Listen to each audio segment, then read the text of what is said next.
Aku terlupa lah bawa aku punya cap kan. Assalamualaikum semua. Baru-baru ni Tamron ada mengeluarkan lens terbaru dia, iaitu lens 70 ke 180mm, f dia 2.8. So hari ni aku nak review lens tu dengan korang semua. Jom kita tengok.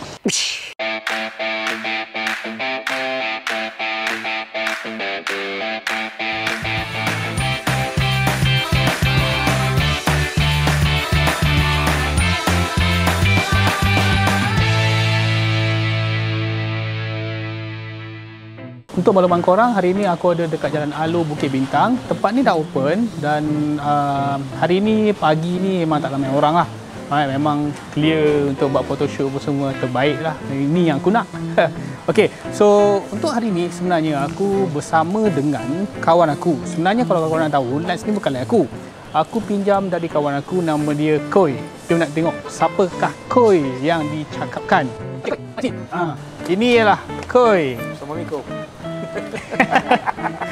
Okey, lens ni aku pinjam dari dia. So dia antara orang yang pertama jugalah yang dekat Malaysia yang dapat lens ni, yang beli lens ni. So aku mencari-cari sebenarnya siapakah di kalangan kawan-kawan aku yang ada lens ni.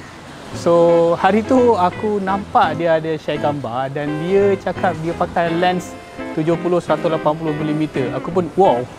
Terus aku contact dia, aku cakap, Koi jom kita pergi shoot. Aku nak review, dia cakap on, aku pun on. Dan hari ni kita orang sama-sama untuk review lens ni lah. Lain pada tu untuk lens ni, aku akan review dari segi portrait punya style. Kalau mungkin korang rasa macam lens 70-180mm ni bukannya lens yang sesuai untuk shoot portrait. Kalau korang rasa macam tu, korang memang sangat-sangat salah. Sebab lens 70-200, lens 70-180 merupakan lens yang paling popular lah di kalangan studio photographers. Satu sebab mungkin dia cover banyak range lah, start daripada 70 ke sampai 180. So basically memang untuk portrait, lens 70-200, 70-180 daripada Tamron ni memang terbaik untuk buat portrait. Okay, so untuk shoot portrait, confirm lah kena ada model, betul tak? So sebab tu kali ni aku bersama dengan model, nama dia Su. Okay, so aku kenalkan model dia.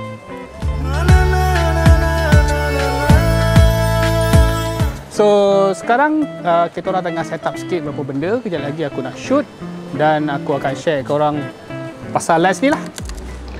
Okey, kalau tengok lens ni korang boleh nampak yang lens ni tidak mempunyai lens collar. So, kebanyakan lens 70-200 ni dia mempunyai lens collar, tapi lens ni tak ada lens collar. So inilah lens hood dia bentuk jenis macam ni. Kalau buka lens hood ni akan nampak lebih kecil, nampak lebih pendek lah. Lens ni bila kita zoom dia akan jadi panjang. Dia tak macam kebanyakan lens 70-200 yang ada di market. Dia bila zoom dia tak akan extend, tapi lens ni dia zoom dan dia akan extend.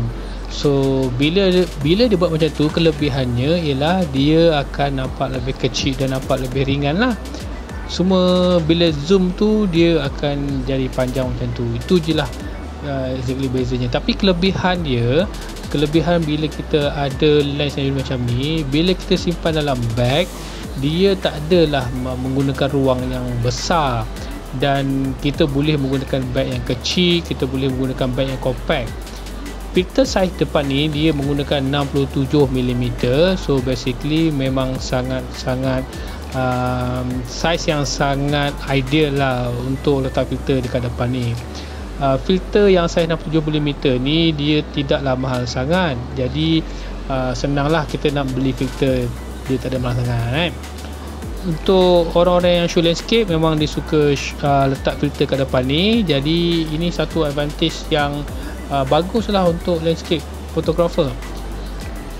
Di bahagian hadapan lens ni dia menggunakan fluorine coating. So bila dia letak fluorine coating ni, kalau contohlah macam air menitik, jadi air tu tak adalah tertepek dekat gelas tu, dia akan mengalir ke bawah. So ini tak akan mengganggu korang punya shot. So shot korang jadi tambah okey lah. Lens ni dia mempunyai moisture resistant, so tak perlu risau sangat dari segi habuk ataupun mungkin hujan yang ringan. Kalau korang tengok kat sini pula, dia ada lock mechanism. Lock ni simple je. Bila korang lock, korang tak boleh zoom. Bila korang unlock, baru korang boleh zoom. So ini satu benda yang bagus, senang nak simpan dalam bag. Jadi tak adalah mudah dia terzoom sendiri kan. Seperti mana kebanyakan lens Tamron untuk Sony, dia punya design memang simple. Dia tak ada banyak button. Dia agak orang cakap apa, simple lah kan. Tak ada banyak benda button. Kalau korang nak control autofocus mana fokus, korang boleh control dekat body. So dia tak ada physical button. Alright, aku akan test dia punya autofocus. Nak tengok macam mana power ke tak power autofocus dia. Mana dia menggunakan linear motor yang baru daripada Tamron, dual linear motor. Aku lupa dah nama dia, nanti aku tulis kat bawah tu. So autofocus motor dia yang baru dia memang laju. Memang laju kata koi lah. So aku tak try lagi. So sekarang ni aku nak shoot model berjalan ke arah aku. Laju sikit so nanti So basically dia akan berjalan dan aku akan shoot 10 frame per second. Aku menggunakan A7 Mark III hari ni. Jom kita tengok okey ke tak okey. Okey, tengah sikit. Alright, okey. So sekarang aku zoom 180mm. Alright, shoot tu 1, 2, 3, go. Nice. Oh, laju, memang laju.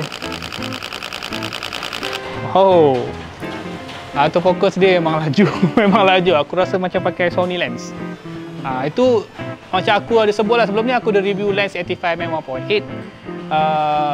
Kebanyakan Sony lens dia menggunakan linear motor. Linear motor ni merupakan satu autofocus motor yang design paling terbaik untuk mirrorless camera. So lens ni pun dia menggunakan benda yang sama, autofocus yang sama. So plus point untuk Tamron sebab dia up to date. Tak macam brand lain kebanyakannya, walaupun dia buat lens untuk mirrorless, tapi autofocus motor dia masih lagi autofocus motor untuk DSLR. Jadi dia tak berapa nak full 100% ambil body punya power lah.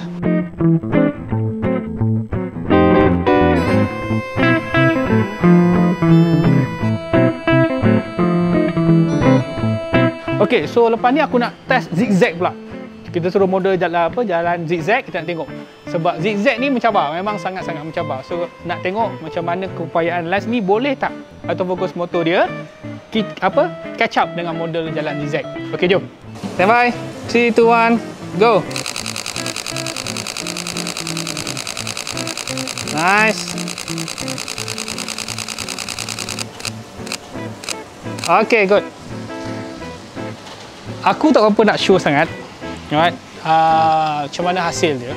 Kita kena tengok gambar satu persatu. So benda ni memang kita kena tengok dekat laptop lah.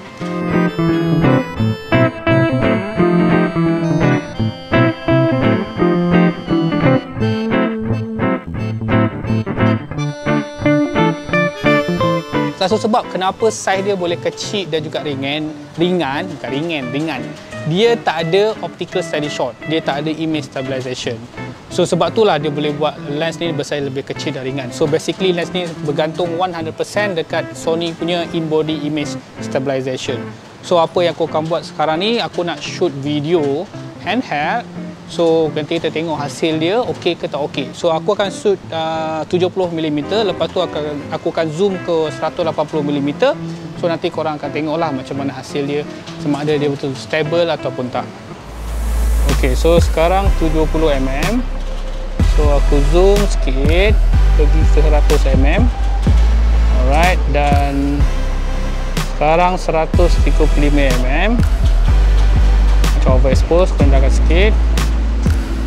Dan sekarang aku pergi ke 180mm. So basically inilah hasil 180mm video shoot, bergantung 100% dekat camera body. So 180mm memang dah melampau lah, tapi kalau 70mm lebih stable. Alright, macam video sekarang. Okay, smart sikit. So alright. Okay, macam hasil video yang aku shoot handheld tadi. Alright, so korang punya judge lah. Korang tengok sendiri macam mana hasil dia. Aku hanya handheld, tidak menggunakan apa-apa gimbal ke apa semua. Just macam ni sahaja. Okay, so sekarang aku nak test autofocus motor dia bila kita shoot dalam keadaan kita panggil low light. So sekarang ni keadaan agak sedikit low light lah, tak adalah betul-betul low light, tapi just nice untuk test keupayaan lens ni sama ada dia boleh fokus ataupun tidak. So untuk shoot kali ni aku tidak menggunakan AFC, aku menggunakan autofocus single, di mana focus point aku akan letak dekat center. Okay, jom.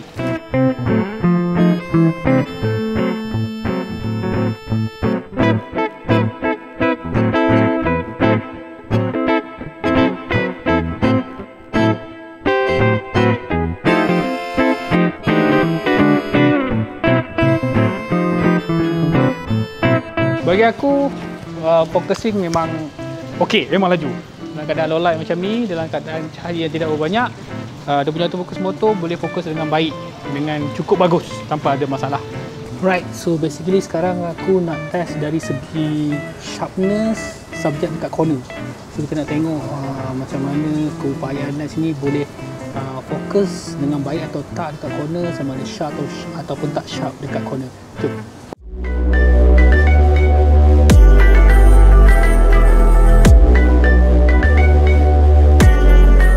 So sekarang aku shoot 70mm, shutter 1/125 f2.8 dekat corner. Alright, so stay shoot kat situ. So aku shoot f4 pula sekarang. Okay, dan sekarang aku naikkan jadi f8.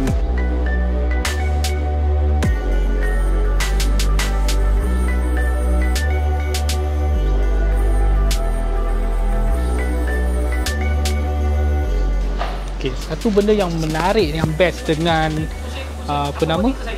menggunakan lens 70-200 zoom lens macam ni, kelebihan dia yang nyata ialah compression. So walaupun dia bukan lens 1.8, walaupun dia bukan lens 1.4, korang akan dapat compression yang kau punya dengan 70-200, 70-180mm lah.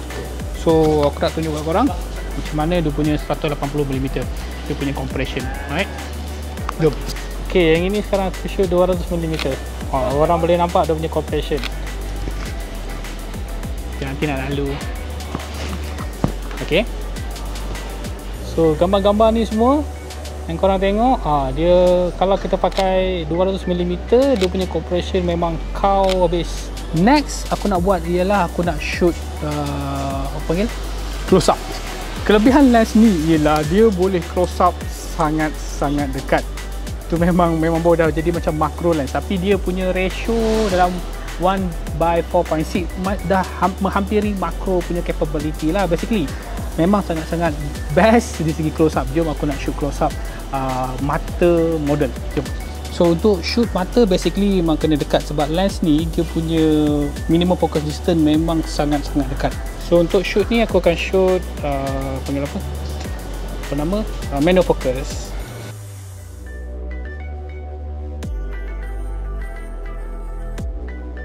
Dia punya minimum focus distance memang lain macam. Alright, so macam mana yang korang tengok gambar ni kan, dia boleh fokus dekat dalam mata tu. Gila punya lens ni. Itu sajalah video aku kali ni guys. So basically lens ni memang agak terbaik. Aku nak pulangkan balik kepada owner dia, Koi. Okay Koi, terima kasih banyak-banyak sebab bagi pinjam. So kalau sesiapa yang nak follow model aku hari ni, iaitu Su, korang boleh tengok dekat IG dia. Apa IG dia? Su_darling. So korang boleh follow macam yang aku letak dekat sini. Dan untuk Koi, korang boleh follow dia punya Instagram juga, iaitu Koi_Syaiful. Koi_Syaiful, nama macam aku jugalah. So ini yang ini ini untuk Koi. So itu sajalah video aku kali ini. Kita jumpa lagi di video akan datang. Terima kasih banyak-banyak sebab penonton. Jangan lupa subscribe aku punya channel. Assalamualaikum and bye-bye.